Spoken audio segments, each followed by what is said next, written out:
Hey team, welcome back to the channel. We're going to have a little three-part mini series to help you master your defense. There's three types of defense that you need to look at: hands, head and feet, and that is how you layer up your defense. Hands would be reactive defense, head movement would be proactive defense, and obviously feet would be movement as well. Layering them three together will give you the best form of defense you can have. Boxing, in my opinion, is roughly 70% defense, 30% attacking. So it's something you should be working on. I'm going to start with our head movement. What is the difference between slips, dips, rolls, weaves, bobs? We're going to look at all of them and help you get better at boxing. So, first thing, slips. The second thing we look at is dips, and a lot of people get these confused as to what I should throw after I've done certain movements. But slips, primarily what you're doing is taking your head off the center line. And it's, a lot of people think it's just an upper body movement from here. It's not, it's a push from the feet. So, if I'm going to slip to my left as a right-hander, I push from the back foot. And you see how my right shoulder comes forward. If I'm going to slip to my left, I push from the left foot, primarily my left shoulder comes forward. I tend to use slips when I'm looking to come back with straights or hooks, okay, not uppercuts. We'll get onto that in a second. So, for instance, slip the jab, push off the left foot, come back with a backhand. Push off the right foot, slip across, come back with a hook. And another way to practice these in your shadow boxing is to slip to the outside of your last punch. So I'll demonstrate in orthodox today, even though I'm a southpaw. So if you're shadow boxing, slip to the outside of your last punch.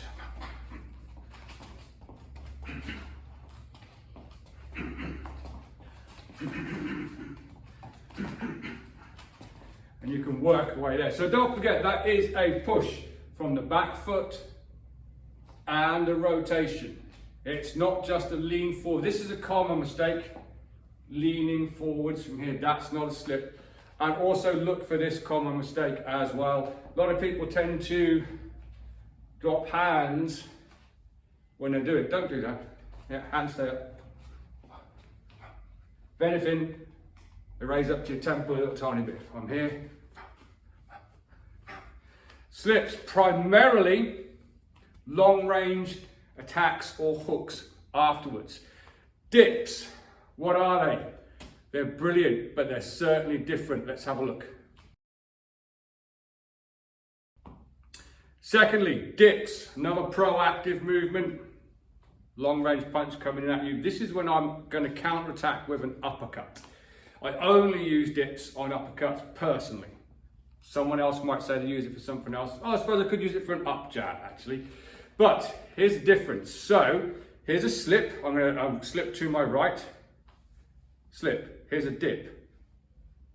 There's a difference. Okay, what it is, it's almost like holding my beard. I'm going to pull my beard to my hip here. It's not hand coming down, okay? And my elbow doesn't come past my hip. What I'm actually doing, I'm dipping my elbow into my hip. And you can see where this is brilliant for uppercuts. Yeah, dip, uppercut, dip, uppercut, dip, uppercut, dip, uppercut. You're firing that uppercut off of your hip. What it's not is if I dip and that hand comes past, I've dropped my hand, unless you're really, really flexible, okay? Sits in the front of the hip, and I push off of that hip from there. Same this side. Boom. Southpaws is exactly the same. Elbow to hip without pulling it away from your chin. It's not that. Okay? Boom, boom, boom, boom. Very, very good on uppercuts. Let me just have a quick look and show you how that works on a bag.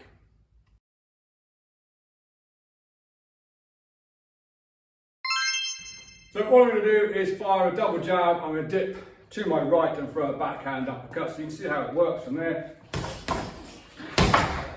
Beautiful little shot. You can do that off of a slip. There's nothing wrong with it. I'll do it this time. Nothing wrong. But here is the difference, in my opinion. When you slip, The weight here is on my front foot-ish. It's more central, but it's a little bit on my front foot. So I'm actually delivering the backhand uppercut from the wrong leg, if that makes sense. If I'm here and I slip, push from the front leg, boom, got a bit more weight. Not much, maybe 60-40, but I'm actually losing a bit of power on the uppercut. When I dip, the weight's definitely on the back leg, which allows you to fire that shot. It's exactly the same, opposite way around.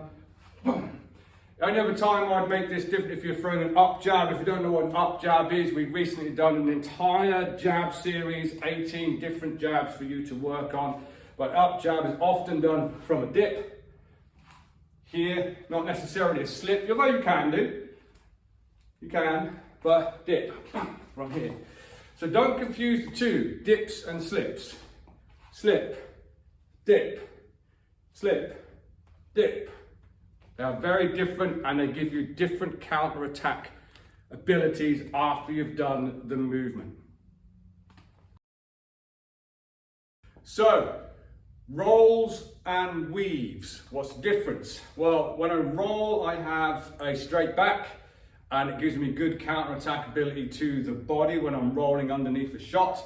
Weaves is not that much of a counter-attack choice. It's very defensively responsible though. So a roll, it's simply, I'm going to roll under the last hand that I punch with. So I throw my backhand, I'm going to squat and reset the shoulder as I come underneath. So we get, boom. If you notice from the side, I'm bending down straight and resetting the shoulder.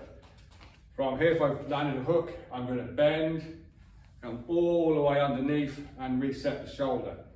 Bend, reset the shoulder. Primary use, hitting the body and counter-attacking at the top of the head, at the top of the movement as well. For instance, hook, body, head. Roll under an overhand right. There. Roll under a left hook. There. Great for counter-attacking. Some of the greats would do a half roll and come straight up the middle. Boom. Boom. Here, half roll. Don't get that confused with a weave though. Weaves are more a bend from the waist. Here. Not a huge amount of counter-attack ability. However, I use them a lot. Engage somewhere, there's just more of an upper body movement. Don't make this mistake. I'll do it slowly. I'm looking at the floor right now. No, I still keep eyes up. Weaving from here. James Toney used to incorporate this with his cross guard. Hit cross guard, weave under shots from here. Very good for closing the distance. He done it very, very well from there. You can practice weaves on a bag. Of course you can. You can practice anything. Weave. However, not that much counter-attack ability with it, so better to practice your rolls on a bag because then you can counter-attack. So let's have a look. I speak all the time about lane control and defensive traffic and blocking a punching lane to draw out other punches. This is a great one for that. If I'm jabbing at you as a right-hander, if I'm jabbing at your left hand, you are going to throw your right hand at me. It's as simple as that. So if I can time that, this roll added in with this hook to the body and hook to the head, brilliant one to practice. Make sure you're not sticking your bum out, putting your head forwards, arm out here, swinging. It's nice and controlled movement. It is a level change. A rotation on the way through and a rotation on the way up. So we get jab, jab, jab, under, from here. Of course, it can be done the opposite way round as well. Throwing your backhand at their backhand, causing the left hook to come out. Roll under, up top. Yeah. Make sure you're just not looking at the ground. Practice your rolls. You can put some of these together already. So, slipping, slip, 1, 2, slip, 2, roll.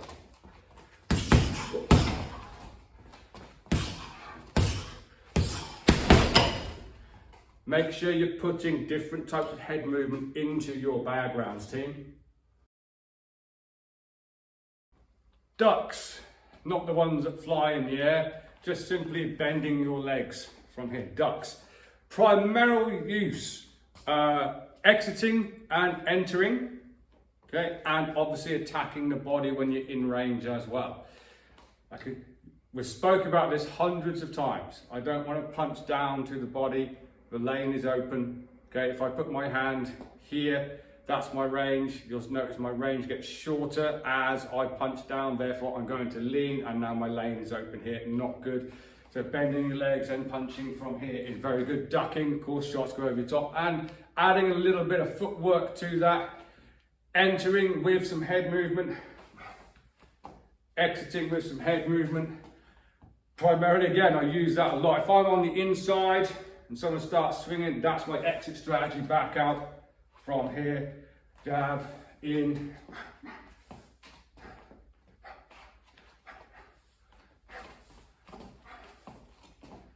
Yeah, it's very useful for getting on the inside. Only if you practice a lot though. Don't now go try that for the first time, get clocked and go, coach, that didn't work for me. You need to be with a training partner who understands you're working something new that you haven't worked on before. But simply, it's just bending both legs. Here, it's a squat in a boxing stance. Adding a little bit of footwork. Adding a little bit of footwork. Adding a bit of footwork. Adding a bit of footwork. Okay, you can take that in any direction you want to. You can go up the diagonal line with it as well. That's not a roll, that's a bob or a duck, whichever you want to call it. And again, you can put that into any kind of shadow boxing bag work routine. So far we've looked at dips, slips, rolls, weaves, ducks. Excuse me. We're going to look at pulls next and how we can add this all together in what we're doing. Sheer definition of a pull is to pull. Fairly simple, hey? Fairly simple. However, a couple of ways that you should be practicing it, in my opinion. So, if you are completely upright and you pull, now your head is beyond your hips. Not great if you get caught, you're probably going to go down. You have to be a little bit brave with this. Don't do this. That's silly, okay? But my weight goes onto my front leg. If I'm fighting someone and I want to counter-attack with a pull, my weight goes onto my front leg from here. So when I pull, I only pull back to the middle section. I don't come all the way back here. You've just lost your foundation, everything. It's not great. So weight goes forward, pull, counter, pull, counter, pull, counter. You can put any type of counter on the end of it. The other way that I do it, and most people do it as well, is to show a target and take it away. Give someone a target and take it away. So this would be a pull as well. So I've slipped off to my right, probably expecting this right hand, pull back up. Slip to my left, pull back up. Lean forward, pull. Yeah.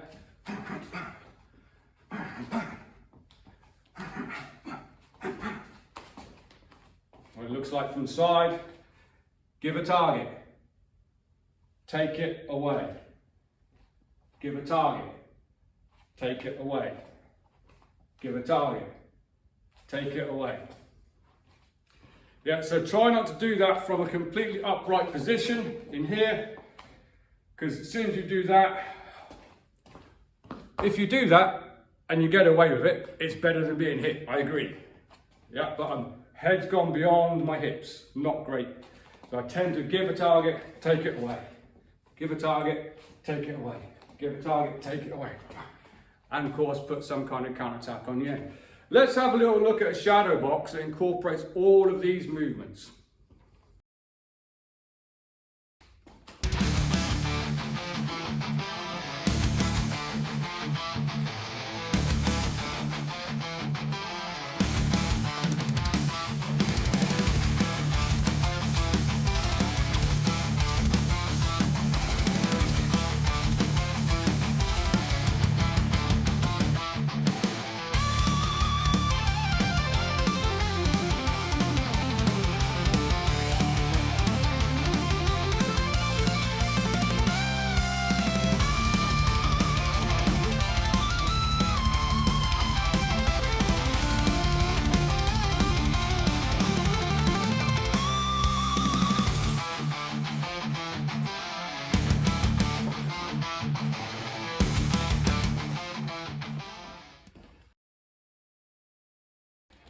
So, proactive movements. It's basically moving your head offline and making them miss. 3 ways to layer up your defense: hands, head, and feet. Reactive blocking is your parries. Proactive is your slips, your dips, your rolls, your weaves, your pulls. Okay, that's proactive movement, and of course the last bit being your feet. However, the easiest one is really your feet, so I didn't do that one first. But over the coming next 2 parts, we'll do a little part where we layer up all of the defense so you can really work on making your defense the best that you possibly can. As I said at the start of the video, boxing is around about 70% defense, so only about 30% attacking. And if you look at the ratios, not all of them attacks land either, so you want to make your defense as good as possible.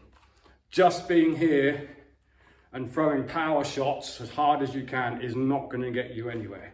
You need to understand what movement you're doing to make the miss, what to put on the end of it. It wouldn't be difficult, but if you're on a dip, you could throw a straight backhand, but more likely you're going to throw the uppercut because the way the mechanics are set. Throwing a slip, you can throw that uppercut. Weight's kind of distributed wrong there. It's not wrong to do that. I'm not saying it is, but you can get a better counterattack from a dip rather than a slip using an uppercut. However, probably wouldn't throw a hook from using a dip. I'd use a slip to throw a hook. So understanding what you can do, where you can do it from, and how to practice it is key. Make sure you get them bits down and get ready for part 2 that's coming soon. Until then, train hard, train intelligently, and I'll see you soon.